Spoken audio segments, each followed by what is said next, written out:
Doctor शिखा, एक चीज़ और आज आपसे मैं बात करना चाहती हूँ जो बहुत ही कॉमन हम देख रहे हैं, कार्डियक अरेस्ट। हाँ जी। तो हार्ट के लिए ऐसी कौन सी डाइट है जो ठीक रहेगी? और सबसे चौंकाने वाली बात यह है कि डॉक्टर्स के भी, अभी रिसेंटली हमने सुना 49-ईयर-ओल्ड डॉक्टर जिनकी कार्डियक अरेस्ट है, जो बिल्कुल फिट हैं लोग, उनको भी कार्डियक अरेस्ट हो रहे हैं।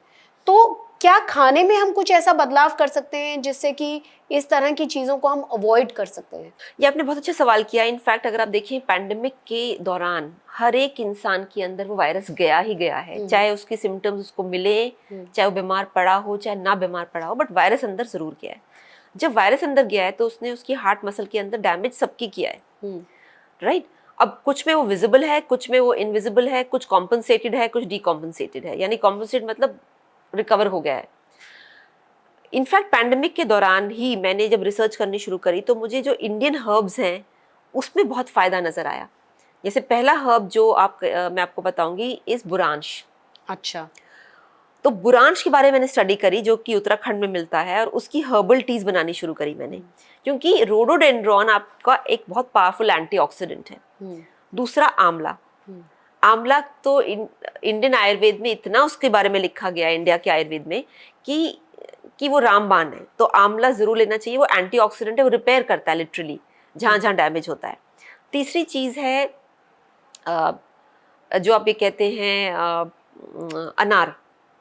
अनार और अनार का छिलका। जो अनार का छिलका है उसको, हाइबिस्कस फ्लावर को अगर आप उबाल के पिए तो वो एक बहुत पावरफुल एंटी ट्यूमर और एंटी इन्फ्लेमेटरी है। या कैंसर कितना बढ़ रहा है, बहुत बढ़ रहा है कैंसर। इनफैक्ट ये तो एक बड़ी अच्छी चीज आज आपने बताई है कि एक तरह से प्रिवेंटिव है। देखिए जितने भी ये फूल पत्ती और स्पाइसेस होते हैं इनमें हीलिंग प्रॉपर्टी होती है। अगर आप देखिए food as medicine, food as medicine सिर्फ आयुर्वेद में, न्यूट्रिशनल साइंस में फूड एज मेडिसिन नहीं है, food to just fill your body है, कि अगर आपका किडनी फेलियर है तो आपको क्या खाना है क्या नहीं खाना। मगर फूड एज मेडिसिन सिर्फ आयुर्वेद में।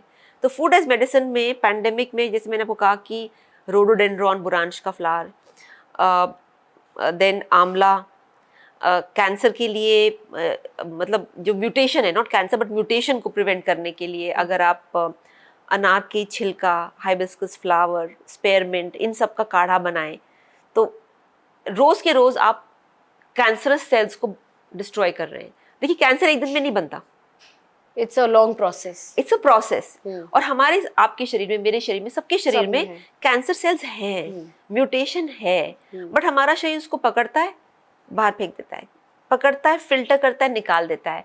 जब ये फिल्ट्रेशन प्रोसेस रुक जाता है या सेल्स बहुत तेजी से बढ़ जाए तब जाके वो फिर कैंसर में कन्वर्ट होता है। तो इस तरह की चीजें, जैसे आपने एक तो बताया कि ये चाय जो आपने बताई, हाँ। एक काढ़ा किस्म का जो हो गया कि हिबिस्कस फ्लावर यानी गुड़हल का फ्लावर, हाँ। और साथ में जो अनार का छिलका, फिर स्पेयरमिंट, और इन सबको अगर आप उबाल के बनाएंगे तो ये आपकी जो म्यूटेशंस हैं उसको अंदर बॉडी में रोकेगा। तो ऐसे बने बनाए भी सप्लीमेंट्स बने बनाए भी चाय मिल जाती है। तो अलग अलग काढ़े एक्चुअली प्रिवेंटिव हेल्थ केयर है। और क्या चीज हो सकती है इस तरह से कैंसर की रोकथाम के लिए? हम और क्या चीजें अपनी डाइट में इंक्लूड कर सकते हैं? देखिए कैंसर की रोकथाम के लिए वेजिटेबल जूसेस, फ्लावर्स के इन्फ्यूजन्स और आंवला, ये 3 चीजें अगर आप करें, और ऑफ कोर्स केमिकल से बहुत दूर रहें। जब हम पैकेज फूड की बात करते हैं तो हम कैलोरीज की बात करते हैं, फैट की बात करते हैं, सैचुरेटेड फैट की बात करते हैं, वो तो बहुत छोटी प्रॉब्लम है। बड़ी प्रॉब्लम है preservatives, artificial colour, artificial flavour जो इन सब चीज़ों में मौजूद होते हैं, वो ज़्यादा डेंजरस है। तो ब्रेड डेंजरस है या ब्रेड ठीक है? जो आप बेकरी से लेते हैं फ्रेश ब्रेड वो ठीक है, मगर जो ये कमर्शियल बेकिंग में प्रिजर्वेटिव, थिनर्स, ये वो इतने केमिकल्स वो डालते हैं, वो बेकार है, उसको बंद कर देना चाहिए। बिल्कुल आज से बंद कर देना चाहिए। अगर आपको ब्रेड खानी है तो जो लोकल बेकरी है आपकी, हर जगह लोकल बेकरी होती है, वहां से मंगवा लीजिए, हफ्ते में 2 बार ही खाइए, बट सही ब्रेड खाइए।